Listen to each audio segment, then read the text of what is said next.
और चौथा कंडीशन है, चौथा प्रोविजन है वो ये कि सभी फॉरेन सर्विस कंपनीज को या प्रोवाइडर्स को नेशनल ट्रीटमेंट देना पड़ेगा।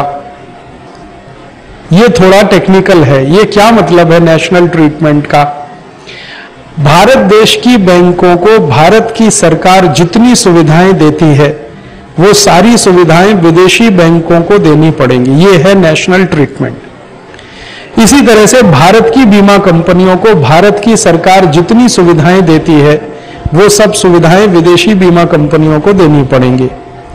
भारत की सरकार भारत के विश्वविद्यालय और कॉलेजों को जितनी सुविधाएं देती है उसी तरह से विदेशी विश्वविद्यालय और विदेशी कॉलेजेस को सुविधाएं देनी पड़ेंगी।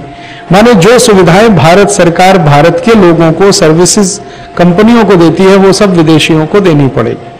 अब प्रश्न उठता है कि भारत की सरकार क्या सुविधाएं देती है। मैं आपको बताता हूं। जैसे भारत में बैंकें हैं जो नेशनलाइज्ड हैं, State Bank of India, Punjab National Bank, Canara Bank, Union Bank, Bank of India, इन सबको भारत सरकार की ओर से सबसे बड़ी सुविधा ये मिली हुई है कि ये सारी बैंकें कहीं पर भी बिल्डिंग बनाएं, सरकार उनको बहुत कम कीमत पर भूमि उपलब्ध कराती है, बहुत कम कीमत पर।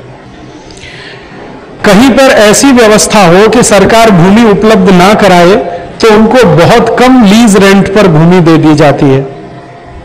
आप सोच नहीं सकते, हिंदुस्तान में कई बैंकें इतनी बड़ी बड़ी बिल्डिंगों में चल रही हैं और उसका लीज रेंट साल का ₹1.25 है, ₹2.5 है, ₹20 है, ₹25 है। तो ये सर्विस प्रोवाइडर्स को सरकार की तरफ से सब मिलने वाली सबसे पहली सुविधा है। ठीक है।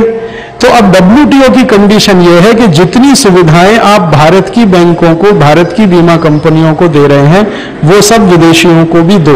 माने विदेशी बैंक आकर सरकार से सस्ती कीमत पर जमीन मांगे तो आप उनको उपलब्ध कराओ।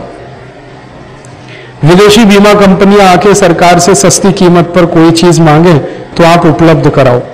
और अगर आपने नहीं कराई तो वो शिकायत करेंगे WTO की डिस्प्यूट सेटलमेंट काउंसिल में कि भारत सरकार WTO की कंडीशन को लागू नहीं कर रही। तो फिर वही चक्कर जो मैंने आपसे कहा, आपको पेनल्टी हो, पनिशमेंट हो और फिर वो सब शुरू हो जाए। तो एक तो ये सुविधा आपको देनी है।